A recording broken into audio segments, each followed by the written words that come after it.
রাধে রাধে, হরে কৃষ্ণ। বন্ধুরা সকলে কেমন আছো? তা আসছিল একটা দিদিভাইয়ের মেয়ের অন্নপ্রাশন। সে বলেছিল যে প্রথম মেয়ের ভাতটা গোপোষণার অন্ন ভোগ দিয়েই দেওয়া হবে। তাই দেখো আমি চলে এসেছি, যেমনটা আয়োজন ছিল তাই দিয়ে আমি লেগে পড়েছি ভোগ রান্না করতে। দেখো আমি প্রথমে পনির সবজি সব এক একে বানিয়ে নিচ্ছি। এক একে বানিয়ে নেওয়ার পর আমি ভালো করে ধুয়ে আমি ভেজে নেবো সবজিগুলো।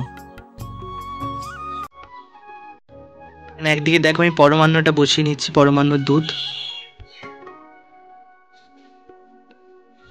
ডালটা আমি সেদ্ধ করতে দিয়েছি, এখানে কড়াই তেল দিয়ে আমি সবজিগুলো এক একে ভেজে নেব।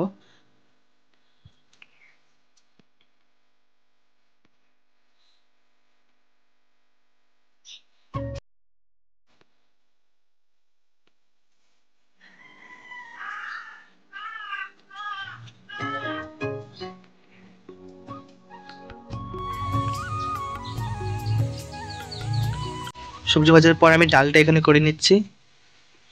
দেখো আমার রান্না কমপ্লিট, আমি গোপুসোনার কাছে নিয়ে এসেছি, ভোগ নিবেদন করে দিয়েছি। সকলে তোমরা ভোগ দর্শন করো, কারণ ভোগ দর্শনে দুর্ভোগ কাটে। এবার গোপুসোনাদের দর্শন করে নাও একটু। তারপর আমি ভোগ নিয়ে চলে এসেছি যেখানে অন্নপ্রাশন হবে ওখানে। দেখো অন্নপ্রাশনের জন্য কত কিছু মানে যা যা আর কি নিয়ম কানুন থাকে সাজিয়ে দিয়েছে। আর এখানে দেখো যার অন্নপ্রাশন সে তো পুরো কেঁদেই অস্থির।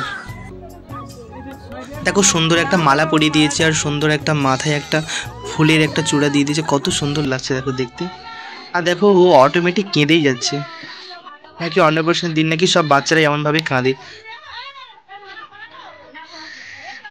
দেখো তারপরে অনেক কষ্টে ওকে ভুলিয়ে ভালিয়ে দেখো একটু প্রসাদ দেয়া হলো ওর মুখে। রাধে রাধে।